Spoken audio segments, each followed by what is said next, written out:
दोस्तों, स्पेस में तस्वीरें लेना आज भी बहुत ज्यादा मुश्किल है और आपने कायनात में खींची गई ऐसी कई तस्वीरों को देखा होगा जिसमें 2 स्टार्स, 2 सोलर सिस्टम और यहाँ तक के 2 ब्लैक होल्स मौजूद हैं। और कई बार इतना ज्यादा मुश्किल हो जाता है कि साइंसदान समझ नहीं पाते कि जिस ब्लैक होल को हम स्टडी कर रहे हैं वो पहला ब्लैक होल है या दूसरा। आज हम जिस तस्वीर के बारे में बात करने वाले हैं उसमें 1 नहीं, 2 नहीं, 3 नहीं, 4 नहीं बल्कि 12 एक जैसी गैलेक्सीज मौजूद हैं। अब आप सोच रहे होंगे आखिर ऐसा कैसे हो सकता है। ये अमेजिंग इन्फॉर्मेशन आप जानोगे आज की इस वीडियो में, तो पूरी वीडियो वॉच कीजिएगा। सबसे पहले इस तस्वीर को देखें जिसमें आपको सर्कुलर एरिया में रोशनी नजर आ रही होगी। ये रोशनी किसी सर्कल का हिस्सा नहीं है बल्कि ये तमाम एरिया एक ही गैलेक्सी की कॉपी है जो किसी इफेक्ट की वजह से इस तरह बन गई है कि साइंसदानों को कुछ भी समझ नहीं आ रही।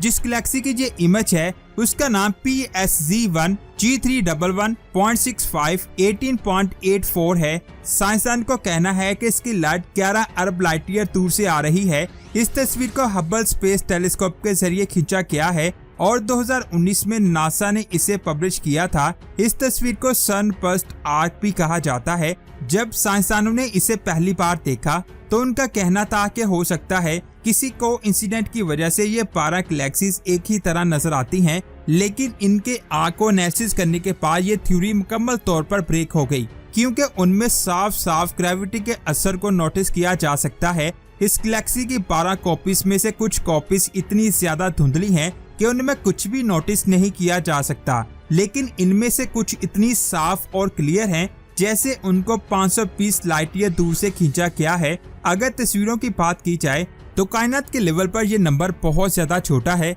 क्योंकि साइंसदानों ने इतने कम डिस्टेंस में बहुत ही क्लियर तस्वीरें कैप्चर की हैं। इन तस्वीरों में हमने माइनर चीजों को भी आसानी से ट्रैक किया है। यहाँ पर यह बात तो क्लियर थी कि ना तो ये कोई कोइंसिडेंस है और ना ही मुख्तलिफ गैलेक्सीज की तस्वीरें हैं, बल्कि ये किसी एक ही गैलेक्सी के लाइट पार्टिकल्स हैं जो किसी फिनोमिना की वजह से हबल स्पेस टेलीस्कोप की तस्वीर में कुछ इस तरह दिखाई दिए हैं। लेकिन यहाँ पर सवाल ये था कि आखिर उन्होंने इस तरह का बिहेव क्यों दिखाया। दोस्तों, अगर आप हमारी वीडियोस को देखते हैं तो आप इस बात को अच्छे से जानते होंगे कि जब भी कायनात में तस्वीर की बात होती है तो 90% केसेस में उनको सॉल्व करने के लिए थ्योरी ऑफ रिलेटिविटी का सहारा लिया जाता है क्योंकि यही वो थ्योरी है जिसने स्पेस टाइम में मास और ग्रेविटी की वजह से होने वाली रिफ्लेक्शन को इतने एक्यूरेट तरीके से बताया है जिसे शायद अल्बर्ट आइंस्टाइन के अलावा कोई सदियों तक प्रेडिक्ट नहीं कर पाता। यहाँ पर हैरान कर देने वाली बात यह है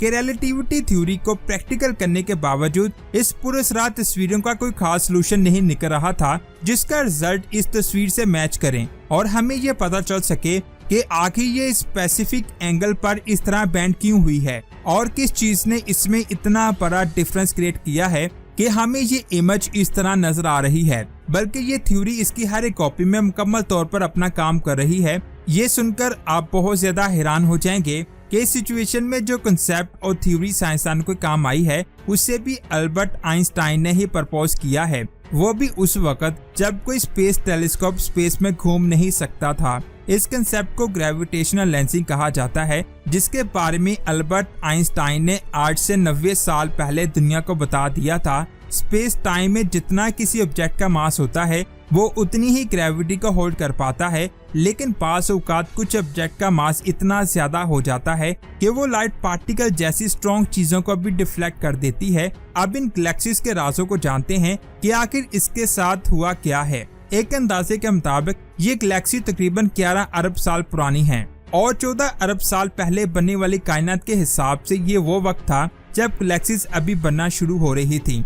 इस वक्त मैटर की कोई प्रॉपर शेप नहीं थी और ना ही इसका कोई स्ट्रक्चर था, बल्कि ये आयोन की शक्ल में मौजूद था और कंप्लीट फॉर्मेशन ना होने की वजह से उस वक्त तमाम गैलेक्सीज आयोनाइज्ड पार्टिकल्स की कलेक्शन की वजह से ही फॉर्म हुआ करती थी। यहाँ पर प्रॉब्लम ये थी कि स्टार्टिंग टाइम में बनने की वजह से इसकी लाइट उतनी ब्राइट नहीं थी जितनी आज की गैलेक्सीज की होती है, और दूसरी चीज ये भी थी कि 11 अरब सालों का सफर तय करने की वजह से इन लाइट पार्टिकल्स के रास्ते में कई ऐसे ऑब्जेक्ट आते हैं जिसकी वजह से लाइट में मौजूद पार्टिकल्स की पावर भी कम होती होगी और ग्रेविटेशनल लेंसिंग के हिसाब से जब लाइट पार्टिकल बहुत ज्यादा ट्रेवल करते हैं तो वो धुंधले हो जाते हैं। बस यही वजह है कि मुसलसल रिफ्लेक्ट होने की वजह से इनकी शक्ल साइंसदानों को एक जैसी लगती है, लेकिन कुछ केसेस में उनकी कॉपी भी साइंसदानों को नजर आने लगती है, या फिर उनके अपीयरेंस में साइंसदानों को कुछ ऐसे डिफरेंस नजर आते हैं जो रियल में मौजूद नहीं है। अब क्योंकि उन पार्टिकल्स ने कायनात में इतना ज्यादा वक्त गुजारा है जिसकी वजह से वो धुंधली हो चुकी है और रास्ते में आने वाले ऑब्जेक्ट्स की वजह से डिफ्लेक्ट हो गई है। बस यही वजह है कि साइंसदानों को इस तरह के ऑब्जेक्ट नजर आते रहते हैं। अगर इस पूरी थ्योरी को इस केस में रखा जाए तो हबल स्पेस टेलीस्कोप से इन गैलेक्सीज को देखा गया था जिसने इस इमेज को कैप्चर किया, और PSG1 G311.65 18.48 गैलेक्सी के लाइट पार्टिकल जो 11 अरब साल से मुसलसल ट्रैवल कर रहे थे। साइंसदानों के हिसाब से इन्हें रास्ते में कोई मेजर ऑब्जेक्ट नहीं मिला होगा जिसने उन्हें इतना ज्यादा डिफ्लेक्ट कर दिया हो, लेकिन हमारी स्क्रीन से 4.6 बिलियन लाइट ईयर दूर एक गैलेक्सी क्लस्टर मौजूद है जिसका मास बहुत ज्यादा है। ये Galaxy cluster in light particle के दरमियान मौजूद है। गैलेक्सी क्लस्टर कोई छोटी मोटी चीज नहीं होती जिसका स्पेस टाइम के फैब्रिक में कोई असर ना पड़े। इस इफेक्ट की वजह से जब उस गैलेक्सी क्लस्टर से लाइट निकली होगी, ये टाइम फैब्रिक उस लाइट को ऊपर नीचे करेगा, यानी उसमें खिंचाव पैदा होगा, और जब इतनी दूरी से वो लाइट हमारी स्क्रीन तक पहुंचेगी तो वो तस्वीर हमें कुछ इस तरह की दिखाई देगी और ऐसे लगेगा कि हबल स्पेस टेलीस्कोप हमें एक ही तस्वीर की 12 कॉपीज को दिखा रहा है जिनको 4 मुख्तलिफ आर्क में देखा जा सकता है। इनमें से 3 आर्क ऊपर की तरफ थे और चौथा नीचे की तरफ था। इस इमेज ने साइंसदान को बहुत ज्यादा परेशान किया, लेकिन इस तस्वीर ने न सिर्फ अल्बर्ट आइंस्टाइन की उस थ्योरी को सच साबित किया, बल्कि इसने हमें फ्यूचर में बहुत कुछ ढूंढने का एडवर्टाइज भी दिया, क्योंकि अब साइंसदानों को इस तरह की इमेज से कोई भी परेशानी नहीं थी और इस वक्त से लेकर आज तक ऐसी बहुत सारी तस्वीरें हमारे सामने आई हैं